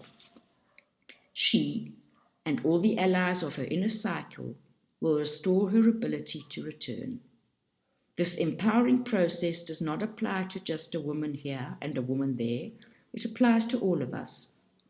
Everyone becomes snagged by land commitments. Yet the old one out in the sea calls everyone. Everyone must return. None of these ways to return home are dependent on economics, social status, education, or physical mobility. Even if we can see only one blade of grass, even if we have only a foot of sky to scry, even if we have only a rangy need coming up through a crack in the sidewalk, we can see our cycles in and with nature. We can all swim out to sea. We can all commune with the seal from the rock. All women must have this union. Mothers with children, women with lovers, single women, women with jobs, women in the doldrums, women riding high on the world, introverted women, extroverted women, women with industrial strength and responsibilities. Jung said, it would be far better simply to admit our spiritual poverty. When spirit becomes heavy, it turns to water. Therefore, the way of the soul leads to the water. The return to home and the intervals of conversing with the seal from the rock in the sea are our acts of innate and integral ecology. For they all are a return to water, a meeting with the wild friend, and the one who above all others loves us unremittingly, unguardedly, and with profound endurance. We need only to look and learn from the soulful eyes that are wild and wise and loving.